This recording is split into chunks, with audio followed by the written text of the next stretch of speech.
नमस्कार दोस्तों, आपका अपने YouTube चैनल में बहुत बहुत स्वागत है।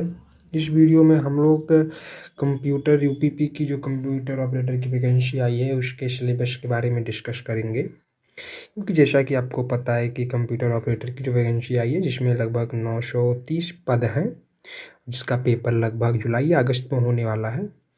तो बहुत से बच्चों का मैसेज आया था कि सर, जैसा कि हमारी ऑफलाइन तो क्लास चलती है, उनको कहना था कि सर आप यूट्यूब पर भी फ्री कोर्सेस को लाइए। तो इस चैनल पर हम आप लोगों के लिए कंप्यूटर ऑपरेटर के जो कंप्यूटर पोर्शन का सिलेबस है उसको डिस्कस करेंगे एंड उससे रिलेटेड जो भी क्वेश्चन बनते हैं और जितना भी सिलेबस में टॉपिक दिया गया है सारा का सारा कवर करेंगे।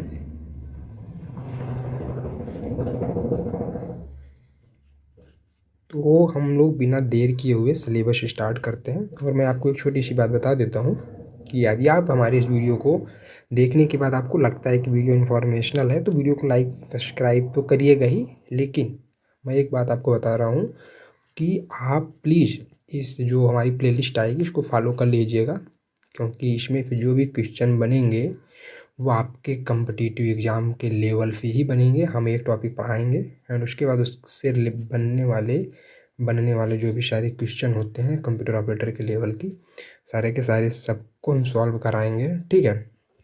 तो इस बिल्कुल ही निश्चिंत हो जाइए। अब कमर की पेटी कस लीजिए, क्योंकि अब हम लोग कंप्यूटर ऑपरेटर के सिलेबस को डिस्कस करने वाले हैं। ओके, तो जैसा कि यहाँ पे आप देख सकते हो, जो पहला हमारा है वो क्या है, हमारा पहला है यहाँ पे इंट्रोडक्शन है, ठीक है। इंट्रोडक्शन है। अब इंट्रोडक्शन में एक्चुअली देखिए एक चीज़ और है ना कि कंप्यूटर ऑपरेटर की जो वैकेंसी है इसमें बहुत ज़्यादा डीप लेवल के क्वेश्चन नहीं आते हैं, बहुत ही सिंपल और साधारण क्वेश्चन बनते हैं, लेकिन हाँ थोड़े लॉजिकल बन जाते हैं, ठीक है। लेकिन बहुत ज़्यादा जिस स्टूडेंट ने रेगुलर क्लास किया है कंप्यूटर कोर्स का अपना, उसके लिए भी दिक्कत नहीं होगी। लेकिन आपने नहीं किया फिर अभी आपको भी दिक्कत नहीं होगी। मैं फिर ये बता रहा हूँ कि आप इसको आसानी से कर लोगे। ओके, तो अगर हम लोग इंट्रोडक्शन की बात करते हैं तो देखिए आप यहाँ पे देख सकते हो कि इंट्रोडक्शन में हमारे पास क्या है, हिस्ट्री है यहाँ पे, ठीक है। हिस्ट्री है, हिस्ट्री के बाद हमारा इवैल्यूएशन है, फिर जनरेशन ऑफ कंप्यूटर है। तो कंप्यूटर की कितने जनरेशन है, उसकी हिस्ट्री क्या है, कैसे कंप्यूटर का विकास हुआ, सारी चीज़ें, बहुत बेसिक बेसिक चीज़ें हैं यहाँ पे। हार्डवेयर कौन कौन से हमारे हैं, पेरिफेरल डिवाइसेस, सॉफ्टवेयर, फिर इधर यहाँ पे एल्गोरिथम है, फिर यहाँ पे फ्लो चार्ट है, ओके, एंड ये नंबर सिस्टम। तो कहीं ना कहीं सारी चीज़ें हमारे पास यहाँ पे लिखी हुई है और बहुत ही बेसिक है, तो आप बिल्कुल ही निश्चिंत रहिए, ठीक है। आपको सारी चीज़ें इंफॉर्मेशन आपको सब मिल जाएंगी। ओके, फिर डेटाबेस है, जो फिर दूसरा टॉपिक हमारा क्या है, डेटाबेस है। ओके, तो यहाँ पे फिर डेटाबेस मैनेजमेंट सिस्टम, जिसमें हम लोग क्या पढ़ेंगे, डेटा ऑर्गेनाइजेशन। देखो एक्चुअली होता है क्या, जैसे कि आप फेसबुक या इंस्टाग्राम चलाते हो आप, तो आपको पता होना चाहिए कि आपको जो डेटा होता है ना, जो आप इंस्टाग्राम पे डेटा देखते हो, वो कहीं ना कहीं सर्वर पर स्टोर होता है। और जब हम अपनी लॉगिन आईडी से उसको लॉगिन आईडी को लॉगिन कर लेते हैं, अपने यूजर आईडी और पासवर्ड को, तो वो हमारे डेटा को हम उसको डेटा को एक्सेस कर पाते हैं अपने फ़ोन में, ठीक है। तो डेटा को कैसे मतलब ऑर्गेनाइज किया गया इसके बारे में बेसिक पूछा गया है यहाँ पे। पूछे जाने का तात्पर्य का है वो यहाँ पे इसका। और फाइल मैनेजमेंट सिस्टम क्या होता है, जैसे हमारे जो कंप्यूटर सिस्टम होता है, कंप्यूटर जिनके पास है उनको पता है कि उन फोल्डर बना बना के वहाँ पे हम लोग फाइल को रखते हैं, ठीक है। तो इसका मतलब यही हुआ कि आप जो फाइल सिस्टम है वो कैसे हमारे डेटाबेस के सिस्टम से कैसे अलग है। जब हमारे पास फाइल सिस्टम थी तो डेटाबेस हमारा सिस्टम क्यों आया, सारी चीज़ें। फिर डेटाबेस कॉन्सेप्ट है, क्यों आया, relational database model and basic concept और डेटाबेस। देखिए रिलेशनल डेटाबेस का मतलब होता है कि डेटा को हम लोग टेबल के फॉर्म में कैसे स्टोर करते हैं, ठीक है। एक्चुअली रिलेशन का यहाँ पे जो रिलेशन हमारा यहाँ पे लिखा है इसका मतलब ये डेटा वो फॉर टेबल, ठीक है। एंड उसी टेबल के फॉर्म में कैसे रखते हैं, जो हमारे popular database management system software है, मतलब इसका कहने का मतलब है कि जो हमारे डेटाबेस को मैनेज करने वाले सॉफ्टवेयर हैं उनके बारे में कौन कौन से, fox pro, oracle and SQL. तो एक्चुअली फॉक्स प्रो में क्वेश्चन नहीं बनते हैं, एक दो क्वेश्चन बनते हैं, एक भी क्वेश्चन मुश्किल से एक क्वेश्चन बन जाए तो बहुत बड़ी बात होती है, क्योंकि अभी हम एग्ज़ाम का पैटर्न दिखाते हैं आपको इसके बाद। एंड उसके बाद देखिए यहाँ पे मेन हमारा एसक्यूएल, ठीक है, क्योंकि यहाँ पे एसक्यूएल से एक से दो क्वेश्चन जरूर बनेंगे, ठीक है। तो इसको हम लोग डिस्कस करेंगे, ठीक है। बिल्कुल आप निश्चिंत रहिए। ओके, तो हम लोग आगे चलते हैं। आगे हमारे पास क्या है, PC software and automation tool है। अभी देखिए ये क्या है, अब पीसी सॉफ्टवेयर मतलब पर्सनल कंप्यूटर का जो सॉफ्टवेयर है, एंड ऑफिस ऑटोमेशन जो ऑफिस होता है ना, एमएस ऑफिस, उससे रिलेटेड जो भी टॉपिक हैं सारे के सारे इसमें कवर होंगे, ठीक है। तो आप बिल्कुल निश्चिंत रहिएगा अब, ठीक है। यहाँ पे देखिए, जैसे कि यहाँ पे देखिए आप पहला office system and procedure. Office system जो होता है आपका वो कैसे, क्या उसका प्रोसीजर है, ठीक है, कैसे वर्किंग, क्या वर्क करते हैं, ठीक है। नीड ऑफ ऑफिस ऑटोमेशन, उसकी आवश्यकता क्यों पड़ी, ठीक है। ये सारी चीज़ें हम जब इसका पर्टिकुलर टॉपिक आएगा तो हम बेहतरीन डिस्कस करेंगे। स्टोरेज क्या होता है, स्टोरेज डिवाइसेस होते हैं ना, जैसे हमारे CD, pen drive, hard disk, SSD, इन सब चीज़ों के बारे में। Graphics and graphics user, graphics मतलब जीयूआई, ग्राफिक्स यूजर इंटरफेस जिसको बोलते हैं जीयूआई, ठीक है। क्योंकि पहले जो कंप्यूटर आते थे उसमें कमांड बेस होता था, जैसे आपके भी कंप्यूटर में आप देखेंगे तो वहाँ पे एक सीएमडी का ऑप्शन आता है ना, तो वो पहले भी चीज़ थी। उसके बाद हम लोगों ने अभी जो हम, जैसे आप वीडियो देख रहे हो, मोबाइल चला रहे हो, ये सारी की सारी किस पे हैं, ग्राफिक्स के बेस पे, क्योंकि इसमें हमें चित्र, हमें इमेजेस, फॉन्ट वगैरह दिखती रहती हैं, ठीक है। ये हो गया। फिर हमारा इलेक्ट्रॉनिक्स डेटा इंटरचेंज क्या होता है, इसको भी देखेंगे हम लोग।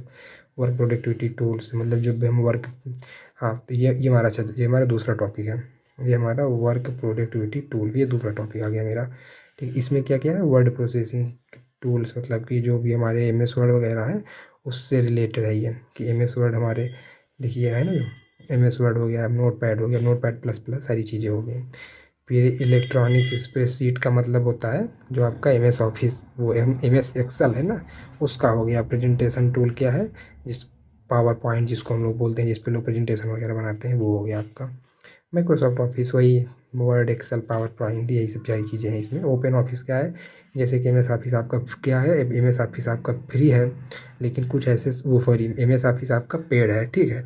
एमएस ऑफिस आपका पेड है, लेकिन ज़रूरी नहीं है कि सारे सारे सॉफ्टवेयर पेड हो, कुछ सॉफ्टवेयर फ्री भी होते हैं ना, तो उसके बारे में हम लोग यहाँ पर पढ़ेंगे, ओके। यहाँ पे हम लोग उसके बारे में पढ़ेंगे, ये ओपन ऑफिस के बारे में। फिर उसके बाद है कि using this tool in English, इनके बारे में इंग्लिश में पढ़ना है, और जनरली कुछ भी है नहीं।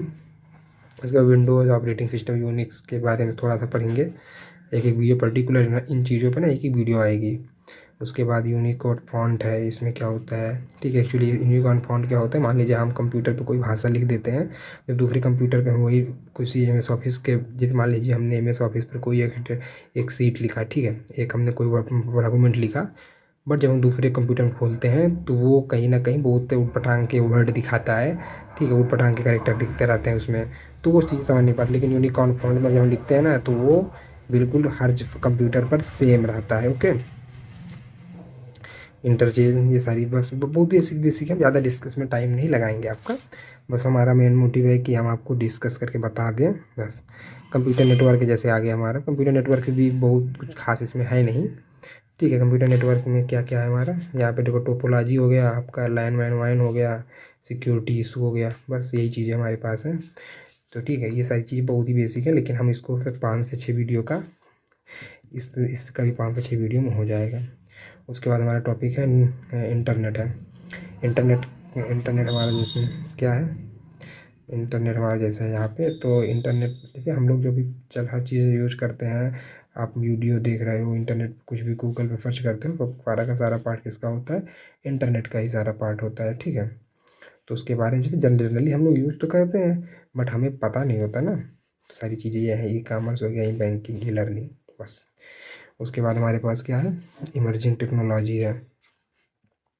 यहाँ पे इमर्जिंग टेक्नोलॉजी में भी वही सॉफ्टवेयर से रिलेटेड हमारे टूल्स हैं, जैसे। और उसके बाद हमारे कुछ है यहाँ पे देखिए, programming concept, HTML, JavaScript, banking हो गया, ग्रीन कंप्यूटिंग, मोबाइल हो गया, एप्लीकेशन, सॉफ्टवेयर, कंप्यूटर, मतलब सारा का सारा जो भी लेटेस्ट हमारा है, सबका सब इसी में हम लोग देखेंगे। ई कॉमर्स एप्लीकेशन कौन से हैं, बिल्कुल ही, मतलब कि कुछ है ही नहीं पढ़ने के लिए, ठीक है। आप बिल्कुल निश्चिंत रहिएगा, हम सारा का सारा कवर करा देंगे आपका इसमें, ठीक है।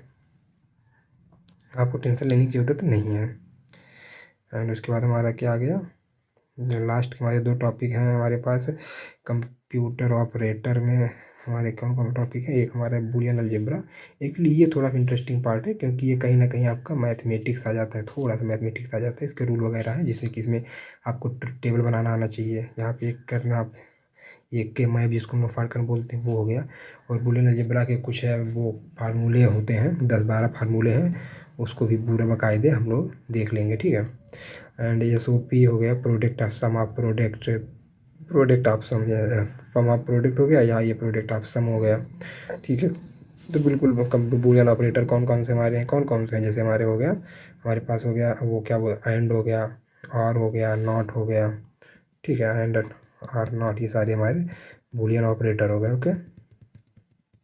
एंड उसके बाद हमारे पास बचता है एक डाटा स्ट्रक्चर बचता है, ये भी हमारा एक प्रकार से डाटा स्ट्रक्चर हमारा क्या है, मतलब जो प्रोग्रामिंग की जाती है ना, तो उसके पहले कैसे हमारा जो डेटा होता है वो डेटा को कैसे ऑर्गेनाइज करना है, कैसे, फिर ये मतलब थोड़ा सा डीप लेवल का है, बेसिक से थोड़ा हट के है, फिर भी आप टेंशन मत लीजिएगा, हम इसको समझा देंगे आपको।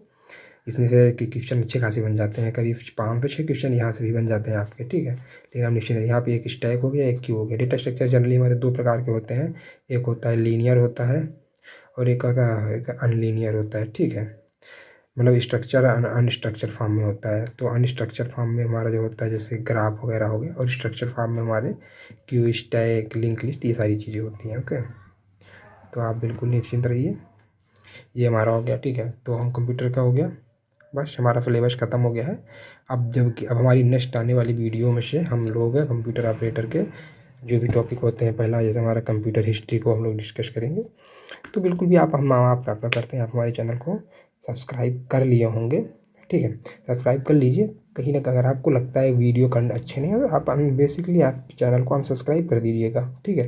इस बात का वो नहीं है कि आप हमारे चैनल को सब्सक्राइब ही करिएगा, अगर आपको कंटेंट अच्छे नहीं लगते हैं तो ऑब्वियसली आप चैनल को अनसब्सक्राइब कर दीजिएगा, ओके, ठीक है। लेकिन ऐसा होगा ही नहीं, ओके।